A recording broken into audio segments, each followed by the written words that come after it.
जी। Next है आपकी endocrine की फिजियोलॉजी। अब यहाँ से आपका जो मेन जो सिस्टम है वो आपका स्टार्ट होता है। पहले वो लोग कहता है हाइपोथैलेमिक पिट्यूटरी हार्मोन्स, यानी कि आपका हाइपोथैलेमिक और पिट्यूटरी का कनेक्शन क्या जा रहा है कि आपके बॉडी को आपकी बॉडी हाइपोथैलेमस को क्या रिस्पॉन्ड दे रही है, और आपका हाइपोथैलेमस आप उस रिस्पॉन्ड के ज़रिए पिट्यूटरी को क्या इन्फॉर्मेशन दे रहा है कि वो इन हार्मोन्स को रिलीज़ करवा रहे हैं। सबसे पहले वो कहता है एंटीडायरेटिक हार्मोन। अब भी जब भी हाइपोथैलेमस को कॉन्टीन्यूसली जो है वो सिग्नल्स आपकी बॉडी को मिल रहे होते हैं कि पानी जो है वो हमारी बॉडी के अंदर क्या हो रहा है, कम हो रहा है, यानी कि जो पानी है वो आप कम हो रहा है, हमने पानी को रीअब्जॉर्ब करना है या कंजर्व करना है, सेव करना है। तो हमारा एडीएच क्या कर हमारे जो हाइपोथैलेमस है वो क्या करता है, आपका जो पिट्यूटरी पोस्टीरियर पिट्यूटरी वहाँ से आपको क्या रिलीज़ हो जाता है, आपका एडीएच। कहाँ से? पोस्टीरियर पिट्यूटरी से आपका एडीएच जो है वो रिलीज़ हो जाता है। जब वो रिलीज़ होता है तो वो आपके किडनी के जो डिस्टल ट्यूब्यूल हैं या कलेक्टिंग डक्ट हैं, वहाँ से आपकी वाटर की जो परमेबिलिटी है उसको क्या कर देते हैं, ज़्यादा कर देते हैं। जब वो वाटर की परमेबिलिटी ज़्यादा कर देते हैं, यानी कि वो रास्ता खोल देते हैं, तो वाटर जो है वो रीअब्जॉर्ब होना स्टार्ट हो जाता है और ज़्यादा से ज़्यादा जो रीअब्जॉर्ब हो जाता है। लेकिन अगर पेशेंट अल्कोहल यूज़ कर रहा है तो वो अल्टीमेटली जो आपके अल्कोहल है वो एडीएच को सप्रेस कर देता है। अब जब एडीएच को अल्कोहल सप्रेस कर देगा तो उसकी वजह से आपको जो पानी है वो ज़्यादा से ज़्यादा आपका पेशाब के अंदर जाएगा, जिसकी वजह से आपको पोलीयूरिया हो जाएगी और बॉडी के अंदर जब पानी कम होगा तो डिहाइड्रेशन हो जाएगी अल्टीमेटली। ऐसे ही CRH which is corticotropic releasing hormone, ये आपका भी एंटीरियर पिट्यूटरी से जो सा वो आपका निकलता है, उसको स्टिमुलेट करके आपका ACTH जो सा होता है वो रिलीज़ करवाता है। अब ACTH है तो साथ MSH भी है और इंक्रीज बीटा एंडोर्फिन भी है। अब ये तीनों एक ही प्रिकर्सर्स होते हैं विच इज़ POMC, ठीक है। अब ये एक ही प्रिकर्सर से बने होते हैं, मैंने आपको पहले बताया था। ACTH रिलीज़ होगा तो MSH भी रिलीज़ होगा, क्योंकि ये एक ही प्रिकर्सर से बनते हैं। इसलिए जब ACTH जो से वो बढ़ते हैं तो आपको हाइपर पिगमेंटेशन की जो सा वो हिस्ट्री देखने को मिलती है, यानी कि कलर आ रहा होता है। अगर कहीं ना कहीं हम क्रोनिक स्टीरॉयड जो से वो हम यूज़ कर रहे हैं ना, तो उसमें आपका जो CRH है वो क्या हो जाता है, डिप्रेस हो जाता है। आपका जो एक्सिस है वो क्या हो जाता है, सप्रेस हो जाता है। डोपामिन अब क्या काम कर रहा होता है, डोपामिन आपके प्रोलैक्टिन को भी कम कर रहा होता है और TSH को भी। आप कहेंगे यार प्रोलैक्टिन तो पढ़ा था, TSH कैसे? भाई ये TSH की बड़ी इंपॉर्टेंट कहानी हम प्रोलैक्टिन के अंदर पढ़ेंगे, ठीक है। ये बड़ा इंटरेस्टिंग चीज़ है, जिनको पता है ऑलरेडी उनके लिए तो ओके है, लेकिन जिनको नहीं पता वो हम प्रोलैक्टिन के अंदर आज ही के टॉपिक में पढ़ेंगे, ठीक है। तो डोपामिन जो होता है वो प्रोलैक्टिन को भी इनिबिट कर रहा होता है, ठीक है। और इसके अलावा बहुत सी ऐसी ड्रग्स होती हैं जो कि एंटीसाइकोटिक होती है, जो इनको वो कर रही होती हैं, जो डोपामिन को इनिबिट कर रही होती है, जिसकी वजह से फिर प्रोलैक्टिन जो होता है। Prolactin inhibiting factor, dopamine antagonist, antipsychotic जो सी ड्रग्स होती हैं, अगर पेशेंट ले रहा है तो उसके अंदर जो है वो प्रोलैक्टिन जो है वो बढ़ जाता है और फिर आपको अल्टीमेटली गैलेक्टोरिया करवा देता है, विच ड्यू टू हाइपरप्रोलैक्टिनीमिया। फिर आपका आ जाता है ग्रोथ हार्मोन रिलीजिंग हार्मोन, जो आपके ग्रोथ हार्मोन जो है वो बढ़ा देते हैं, और आपको जो स्मेटोस्टेटिन है, जो आपका एनालॉग है स्मेटोस्टेटिन, उसको जो है वो जो ग्रोथ हार्मोन को तो रिलीज़ करवाता है, लेकिन आपको पता है स्मेटोस्टेटिन जो एनालॉग होता है वो इसको इनिबिट कर देता है। आपका जो ग्रोथ हार्मोन का सिस्टम होता है वो ग्रोथ हार्मोन रिलीजिंग हार्मोन तो आपके बढ़ा रहे होते हैं, लेकिन स्मेटोस्टेटिन जो सा होता है, सोमेटोस्टैटिन जो होता है ये आपका ब्रेक सिस्टम होता है, ये आपका ब्रेक का काम करता है भाई, बस कर। फिर आ जाता है गोनाडोट्रोपिक रिलीजिंग हार्मोन। अब ये बहुत इंपॉर्टेंट है, क्योंकि आपकी बॉडी के अंदर हमेशा जो भी हार्मोन रिलीज होना चाहिए वो पल्सेटाइल मैनर से होना चाहिए, कि जब ज़रूरत हो, ये नहीं कि कंटिन्यूस मैनर या टॉनिक मैनर जो मैनर से रिलीज़ होना चाहिए, पल्सेटाइल मैनर से रिलीज़ होना चाहिए। अब ये गोनाडोट्रोपिक रिलीजिंग हार्मोन क्या रिलीज़ करवा देते हैं, FSH और LH। अगर ये टॉनिक, यहाँ पे एक लफ्ज़ पता नहीं लिखा है या नहीं, टॉनिक, ये टॉनिक GnRH एनालॉग, यानी कि अगर ये कॉन्टीन्यूसली आप दे रहे हैं, फॉर एग्जाम्पल लिप्रोलॉइड है, ये मेडिसिन है लिप्रोलॉइड, सारी बात है उसने क्या करना है, आप जब मुसलसल उसको दे रहे हैं तो उसकी वजह से आपके जो पूरा जो एक्सिस है वो क्या हो जाता है, सप्रेस हो जाता है। जो गोनाडल एक्सिस है, छोटे गोनाडल एक्सिस, वो क्या हो जाता है, आपका सप्रेस हो जाता है।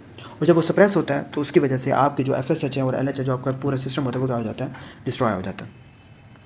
फिर आ जाता है आपका MSH which is melanocyte stimulating hormone. अब ये पिगमेंटेशन जो है वो बढ़ा रहा होता है, तो इंक्रीज मेलोजेनेसिस, यानी कि आपको कलर वगैरह जो होता है मेलानोसाइट।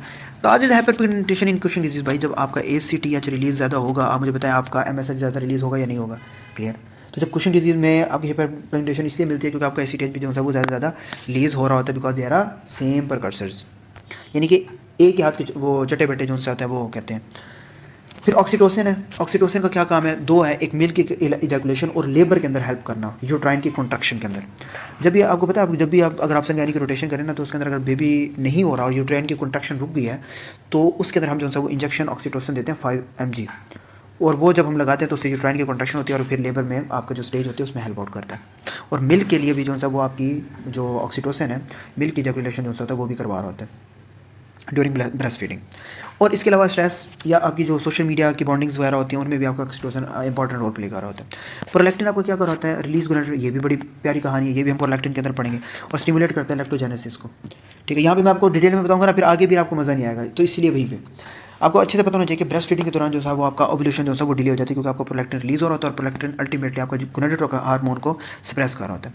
अगर पिट्यूटरी प्रोलैक्टिनोमा होता है, ठीक है, तो उसकी वजह से क्या होता है, एमेनोरिया, आपको एमेंसीज नहीं आते हैं, क्योंकि आपका जी है, सारी बात है, आपका जो गोनाडोट्रोपिन रिलीजिंग हार्मोन होता है वही बर्बाद हुआ पड़ा होता है। ऑस्टियोपोरोसिस, आपका एस्ट्रोजन ही नहीं वो हो रहा होता है, मतलब आपका LH FSH ही नहीं रिलीज हो रहा है, तो आगे एस्ट्रोजन प्रोजेस्टेरोन कहाँ से होने। ग्लक्टोरिया, ब्रेस्ट फीडिंग हो जाता है। ब्रेस्ट फीडिंग से क्या होता है, प्रोलैक्टिन ज़्यादा होता है, गोनाडोट्रोपिन फिर कम हो जाता है, फिर डिलेड पोस्टमार्टम एवोल्यूशन, वही बात होगी। सोमैटोस्टेटिन आपको पता है ना, दोनों हार्मोन्स को कम कर देता है, इनहिबिटिंग हार्मोन है। थोराइड रिलीजिंग जो सा हार्मोन है, थेरोटॉपिक रिलीजिंग हार्मोन है, वो आपका TSH जो सा होता है, उसके साथ प्रोलैक्टिन भी बढ़ा रहा होता है, दोनों को जो सा वो बढ़ा रहा होता है। इसीलिए याद रखें कि जब भी आपके पास हाइपोथायराइडिज्म जिनके अंदर वेट गेन हो रहा होगा पेशेंट के अंदर, याद रखें उसके अंदर आपका जो TRH इंक्रीज हो रहा है, तो याद रखें उसके साथ साथ आपका TRH रिलीज़ हो रहा है, तो वो दो चीज़ें रिलीज़ करवा रहा होता है, आपका TSH भी रिलीज़ करवा रहा होता है, और आपका याद रखें प्रोलैक्टिन भी आ रहा होता है। तो अगर आपको प्रोलैक्टिन के सिम्टम्स मिल रहे हैं ना, तो और आपको साथ साथ TSH भी मिल रहा है ज़्यादा, तो याद रखें कि आपका TRH जो थायरोट्रोपिक रिलीजिंग हार्मोन है ये ज़्यादा हो रहा है।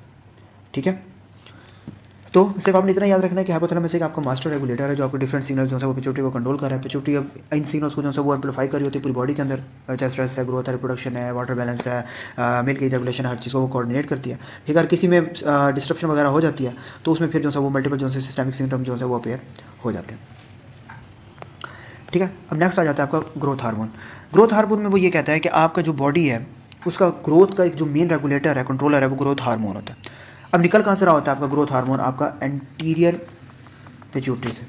एंटीरियर पिट्यूटरी से निकल रहा होता है, और किस मैनर में निकल रहा होता है, पल्सेटाइल मैनर, जब ज़रूरत हुई और तब उसने निकलना है, कॉन्टीन्यूसली नहीं होता, विच इज़ टॉनिक। ठीक है, अब हाइपोथैलेमस जो होता है वो आपके जो हाइपोथैलेमस है वो आपके एंटीरियर पिट्यूटरी से आपको सिग्नल देते हैं, इनको सिग्नल देते हैं, और फिर वहाँ से आपका जो है वो ग्रोथ हार्मोन रिलीजिंग हार्मोन जो है वो रिलीज़ होता है। अब दो किस्म की चीज़ होती है, एक ग्रोथ हार्मोन रिलीजिंग हार्मोन भी होता है और एक सोमैटोस्टेटिन भी होता है। एक ब्रेक सिस्टम है, एक ग्रोथ सिस्टम है, यानी कि एक ग्रोथ सिस्टम है ये वाला, और ये आपका ब्रेक सिस्टम है। भाई अब ज़रा रुक जाओ, कुछ ज़्यादा ही का दबा दीजिए। ठीक है, तो जब भी बॉडी की को ग्रोथ या एनर्जी की मोबिलाइजेशन की ज़रूरत होती है, यानी कि आप जब स्लीप है या हाइपोग्लाइसीमिया है, स्ट्रेस है, प्यूबर्टी एक्सरसाइज है, तब आपकी बॉडी को नीड होती है। आपको पता ना, आपको आप स्ट्रेस की कंडीशन में आपको कोई चीज़ दे दो आप खा जाएंगे, नीड है, बॉडी को नीड हो रही होती है उस टाइम पे। ठीक है, डीप स्लीप के अंदर आपको सबसे ज़्यादा जो है ज़रूरत होती है आपके ग्रोथ हार्मोन को, तो उसमें आपके जो गोनाडोट्रोपिक रिलीजिंग हार्मोन है वो सबसे ज़्यादा आपके रिलीज होते हैं एंटीरियर पिट्यूटरी से, और उसकी वजह से आपके ग्रोथ हार्मोन जो होते हैं वो बन रहे होते हैं। ठीक है, लेकिन अगर एजिंग हो, एज ज़्यादा हो, मोटापा हो या हाइपरग्लाइसीमिया हो, उसके अंदर आपका जो सोमैटोस्टेटिन है, जो ग्रोथ हार्मोन पे जब वो असर करता है, तो जो सोमैटोस्टेटिन है वो उस चीज़ को क्या कर देता है, रोक देता है। ठीक है ना, आपको जो सोमैटोस्टेटिन है वो GH को जो है वो सप्रेस कर देते हैं। अब जो ग्रोथ हार्मोन है, अब इसके मैकेनिज्म को ऐसे कि जो ग्रोथ हार्मोन है वो डायरेक्टली भी काम कर सकता है, यानी कि आपका जो ग्रोथ हार्मोन है वो डायरेक्टली भी हर चीज़ों को बढ़ा सकता है, बट ये यूज़ करता है इंसुलिन ग्रोथ फैक्टर 1 को। देखें, अगर ग्रोथ हार्मोन डायरेक्ट असर करे ना, मतलब इसने लीवर पे किया, तो लीवर के ऊपर उसके इफेक्ट आते हैं, लेकिन जब लीवर पे से जब इंसुलिन ग्रोथ फैक्टर होता है, तो इंसुलिन ग्रोथ फैक्टर भी वही काम कर रहा होता है जो ग्रोथ हार्मोन ने करता है, लेकिन बेहतर है कि आप इंसुलिन ग्रोथ फैक्टर के थ्रू ही करें। तो इंसुलिन ग्रोथ फैक्टर ही आपके मसल्स में, बोन्स में, एडिपोज टिश्यूज़ में जो सा होता है वो आपका रोल प्ले कर रहा होता है। अब इंसुलिन ग्रोथ फैक्टर जो है असल में आपकी जो बोन ग्रोथ करवा रहा होता है। ठीक है, आपकी यानी कि कार्टिलेज की फॉर्मेशन में, कोलाजन में, DNA RNA की सिंथेसिस में, अमीनो एसिड की अपटेक में, प्रोटीन की सिंथेसिस में, ग्लूकोज के अपटेक को कम कर देता है, लिपोलाइसिस जो होता है वो आपकी जो है वो ज़्यादा कर देता है। तो ये जो होता है ग्रोथ इंसुलिन ग्रोथ फैक्टर, इसलिए जो ग्रोथ हार्मोन होता है वो इनडायरेक्टली जो सा होता है वो वर्क कर रहा होता है, यानी कि एडिपोज टिश्यूज़ पे कर रहा है, लेकिन बाकियों पे इनडायरेक्टली जो सा वो वर्क कर रहा होता है। अब ये तो हो गया आपका ग्रोथ हार्मोन। अगर मेटाबॉलिकली देखा जाए, मेटाबॉलिकली अगर देखा जाए तो पेशेंट जो सा होता है, अगर ग्रोथ हार्मोन मेटाबॉलिक लेवल पे देखा जाए तो इंसुलिन का बिल्कुल अपोजिट काम कर रहा होता है, यानी कि डायबेटोजेनिक इफेक्ट, विच इज़ डायबेटोजेनिक इफेक्ट, यहाँ पे लिखा भी हुआ है, यानी ग्लूकोज को, यानी कि जो ग्लूकोज है, ठीक है, आप अब जैसे इंसुलिन क्या कर रहा होता है, ग्लूकोज को उठा के सेल के अंदर ऐसे कर रहा होता है ना, तो ये क्या कर रहा होता है, ग्लूकोज के अपटेक को भी कम कर रहा होता है, वही सेम कंडीशन इंसुलिन वाली, और लिपोलाइसिस को जो सा वो बना रहा होता है। अब जब ब्लड ग्लूकोज के अंदर बढ़ रहा होता है तो इंसुलिन साफ सी बात है उस टाइम पे रेजिस्टेंट होती है, इसलिए जो ग्रोथ हार्मोन के एक्सेस है वो डायबिटीज़ जैसी जो स्टेट है उसके अंदर जो सा वो क्रिएट हो सकती है, ठीक है। जिसके अंदर बहुत ज़्यादा जो मोटापे के पेशेंट होते हैं उसमें आपको पता है कि टाइप 2 जो होता है वो बड़ी कॉमन होती है, बस लोग चेक नहीं करवाते इस डर की वजह से कि कितने शुगर ना निकल आए। लेकिन ओबीस पेशेंट के अंदर मैक्सिमम 60 to 70% निकल आती है, ठीक है।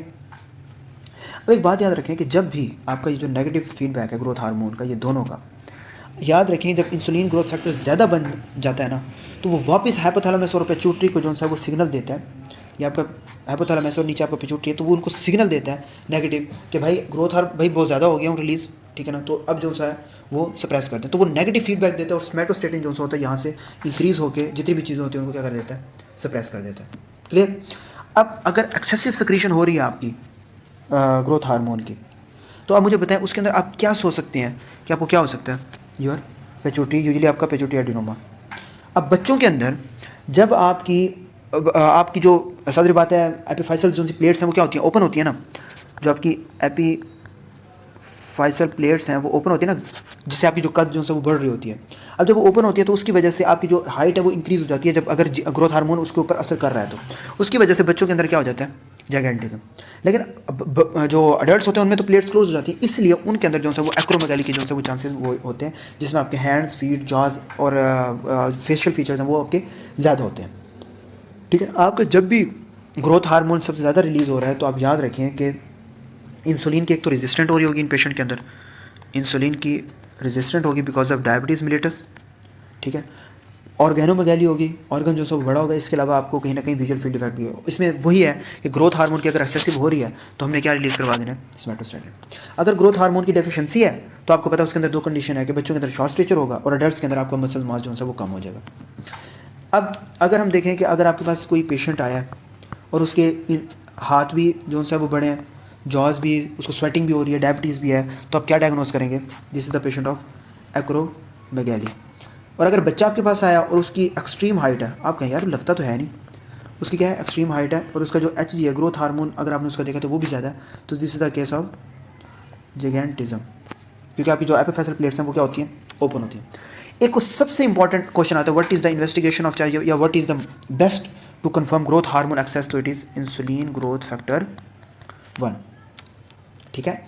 क्यों? क्योंकि जो ग्रोथ हार्मोन है वो पल्सराइल होता है और जब वो फ्लक्चुएट करता है, पल्सराइल होता है, उसके बाद जो फ्लक्चुएट करता है, लेकिन जो आपका इंसुलिन ग्रोथ फैक्टर है वो क्या होता है, आपका बिल्कुल स्टेबल होता है, ठीक है।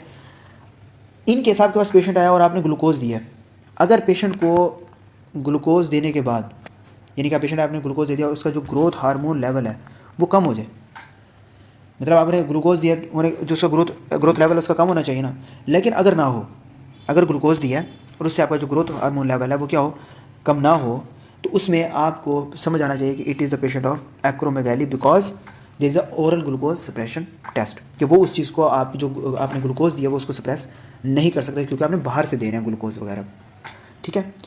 अब ऐसी ड्रग जो आपके ग्रोथ हार्मोन को सप्रेस करती है which is somatostatin, which is somatostatin analogue which is octreotide. अब एक और क्वेश्चन आती है कि why growth hormone cause diabetes, कि ग्रोथ हार्मोन जो सा होता है वो डायबिटीज़ को काज कैसे करवा सकता है, क्योंकि आपकी इसके अंदर जब भी आप ग्रोथ हार्मोन के अंदर आपकी जो ग्लूकोज अपटेक है वो क्या हो रही होती है, आपकी कम हो रही होती है, उसकी वजह से आपका जो लिपोलाइसिस है वो आपका क्या हो रहा होता है, ज़्यादा। अब जब लिपोलाइसिस ज़्यादा होगा, आपके लिपिड्स ज़्यादा टूटेंगे, तो आपको इंसुलिन जो सा होता है वो रेजिस्टेंट देखने को जो है वो मिल रही होती है, that's why the patient are the diabetic.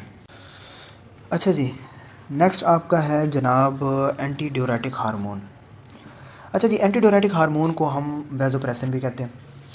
अब बॉडी में जब भी आपके पानी की कमी होती है या आपका जो ब्लड है वो ज़्यादा कंसनट्रेटेड हो जाता है, यानी कि उसके अंदर बहुत ज़्यादा ही आपके जो आयंस हैं वो बहुत ज़्यादा बढ़ जाते हैं, उसकी जो ऑस्मोलैलिटी है, जो सीरम की ऑस्मोलैलिटी है, यानी कि सीरम की ऑस्मोलैलिटी यानी कि आयन, सोडियम वगैरह ये जो है वो बहुत ज़्यादा हो जाते हैं, तो वो हाइपोथैलेमस को कहता है भाई पानी डालो कोई, यानी कि आप एक पानी है उसमें आप 3 चम्मच चीनी डाल दें और उसमें आधा गिलास पानी भर दें, वो मतलब वो कहाँ पे मतलब डिज़ोल्व होगी उसके अंदर, राइट ना। तो उसी तरीके से जब आपकी बॉडी के अंदर पानी बहुत ज़्यादा कम हो जाता है और सीरम की ऑस्मोलैरिटी बढ़ती चली जाती है और आयंस आपके जो है वो बढ़ते चले जाते हैं उसके अंदर, सारी बात उन्होंने तो बढ़ना है, तो वो फिर सेंस करता है, आपका हाइपोथैलेमस आपका सेंस करता है, उसके बाद आपकी एडीएच की सिक्रेशन होती है from posterior pituitary, hypothalamus release करता है, पोस्टीरियर पिट्यूटरी उसको रिलीज़ करवाते हैं और वो आपके कहाँ पे एक्ट करवा रहे होते हैं, किडनी के ऊपर, साथ साथ आपके वेसल्स के ऊपर भी एक्ट कर रहे होते हैं। पहले हम ये पढ़ लेते हैं कि आपके जो एडीएच है वो आपके V1 रिसेप्टर पे भी एक्ट कर रहे होते हैं और V2 पे भी। एडीएच जो सा होता है वो आपके V1 जो रिसेप्टर्स होते हैं उन पे जो सा होता है वो अफेक्ट कर रहे होते हैं, ठीक है ना। अब जो V1 रिसेप्टर्स होते हैं ये आपके ब्लड वेसल्स पे होते हैं। कहाँ होते हैं? आपके ब्लड वेसल्स। अब जब बॉडी सेंस करेगी कि यार हाइपोटेंसिव की कंडीशन है, तो जब आपकी जो एडीएच है वो आपके ब्लड वेसल्स को आपके क्या करवा रहे होते हैं? कंस्ट्रिक्ट। जब आपके जो ब्लड वेसल्स हैं वो कंस्ट्रिक्ट होंगे तो उसकी वजह से ऑटोमेटिकली जब वो नैरो होगा तो आपका जो ब्लड प्रेशर है, क्योंकि हाइपोटेंसिव कंडीशन थी तो जो ब्लड प्रेशर है वो आपका ज़्यादा हो जाएगा। एडीएच हमेशा तब V1 रिसेप्टर्स पे जाके एक्ट करते हैं जब आपका हाइपोटेंसिव कंडीशन हो। इस वजह से इनको हम वैसोप्रेसर भी कहते हैं, क्योंकि आपकी जो इमरजेंसी सिचुएशन होती है जैसे सेप्टिक शॉक में या तो इसको हम ड्रग के तौर पे जो है हम इस्तेमाल कर सकते हैं ताकि ऑर्गन की जो परफ्यूजन है वो मेंटेन रहे। फिर वो बात करते हैं V2। जो V2 होते हैं या आपके होते हैं किडनी के ऊपर। अब V2 को भी यहाँ उसने एक्सप्लेन अच्छा किया है कि आपके जो किडनी के ऊपर रिसेप्टर्स होते हैं वो ये V2 जब आप वहाँ जाके बाइंड करते हैं तो जो सेल्स की मेम्ब्रेन है उसके जो एक्वापोरिन जो वाटर चैनल्स हैं, कौन से एक्वापोरिन जो चैनल्स हैं उनको क्या करवा देता है, उनके अंदर जो मेम्ब्रेन पर जो से एक्वापोरिन चैनल्स हैं उनको इंसर्ट करता है। अब जब इंसर्ट करता है तो उसके जो रिजल्ट ये होता है कि जो आपका पानी है वो आपका अगर बाहर की तरफ जा रहा है तो यहाँ से रिटर्न होकर आपका क्या आ जाएगा, अगर यहाँ पे आपके एक्वापोरिन चैनल है तो फिर इनके थ्रू जो सा वो एंटर हो जाता है और वापसी जो सा वो किसके अंदर आ जाता है, आपका पानी ब्लड के अंदर आ जाता है। अब जब वो ब्लड के अंदर आएगा और यहाँ पे आपका पानी नहीं जाएगा, फॉर एग्जांपल आपका यहाँ पे आ रहा है सारा पानी, तो आपका जो ये वाला एरिया है आपका यूरिन वाला, तो इसमें क्या है, यूरिन जो सा था वो फिर जो यूरिन है वो क्या हो जाएगा, कंसनट्रेटेड, यूरिन कंसनट्रेटेड हो जाता है। यानी कि यूरिन की जो ऑस्मोलैलिटी है, यूरिन की ऑस्मोलैलिटी है वो क्या हो जाएगी, ज़्यादा हो जाएगी और ब्लड जो सा होता है वो फिर पानी और ऑयंस मिक्स हो जाते हैं, यानी कि वो डाइल्यूट हो जाता है। और फिर उसके बाद इस कंडीशन के बाद जब पानी आ जाता है उसके बाद जो आपकी सीरम की ऑस्मोलैलिटी है वो क्या हो जाती है, आपकी थोड़ी कम हो जाती है, ठीक है। तो आपका एडीएच जो सा वो पानी को क्या कर रहा होता है, रीअब्जॉर्ब कर रहा होता है, ठीक है, क्लियर। इसमें सिर्फ इतना ही लिखा, अगर आपने इतना भी याद किया हुआ है। याद रखें कि आपका जो सबसे पावरफुल स्टिमुलस होता है ना वो प्लाज्मा ऑस्मोलैलिटी ही होता है। यानी कि आपका प्लाज्मा की ऑस्मोलैलिटी क्या कहते हैं ज़्यादा हो रही है, यानी कि आपकी सीरम की ऑस्मोलैलिटी ज़्यादा हो रही है ना, कि आपके आयंस बढ़ते जा रहे हैं और वाटर कम हो रहा है, तो वो आपका सबसे है। तो छोटी सी इंक्रीज़ भी आपकी जो एडीएच को जो है वो ट्रिगर कर देती है और फिर उसके बाद जो है वो आपको फ़ौरन से जो है वो V2 रिसेप्टर पे एक्ट करता है। और अगर हाइपोटेंसिव कंडीशन हाइपोवोलीमिया है तो वो आपको V1 पे जो है वो रिएक्ट करेगा, क्लियर। यहाँ पे दो चीज़ें लिखी हुई हैं एडीएच लेवल की, एक सेंट्रल डायबिटीज़ और एक नेफ्रोजेनिक। हालांकि ये हमने दोनों कंडीशंस पढ़नी है, लेकिन मैं ओवरव्यू बता देता हूँ कि सेंट्रल डायबिटीज़ का मतलब ये होता है कि आपका एडीएच आपके ब्रेन से ही रिलीज़ नहीं हो रहा बस। नेफ्रोजेनिक का मतलब ये है कि ब्रेन से रिलीज़ हो रहा है लेकिन आपका जो किडनी है उसके अंदर कोई ना कोई मसला है, और दोनों में ही आपका पोलीयूरिया, पॉलीडिप्सिया और लो ऑस्मोलैलिटी आपको देखने को मिलेगी। बहरहाल फिर बाद में हम डेस्मोप्रेसिन जो होता है वो हम टेस्ट वगैरह जो है वो करवाते हैं और जो सेंट्रल है उसके अंदर हम डेस्मोप्रेसिन देते हैं विच इज़ एडीएच एनालॉग, यानी क्योंकि ब्रेन से नहीं बन रहा तो हमने बाहर से देना है, ठीक है। और इसके अंदर हम जो नेफ्रोजेनिक होता है उसके अंदर हम डेस्मोप्रेसिन नहीं देते, ठीक है, because they are ADH resistant. फिर इसके अलावा अगर आप ड्रग यूज़ करें डेस्मोप्रेसिन या वैसोप्रेसिन वगैरह, उसकी वजह से भी हो सकता है।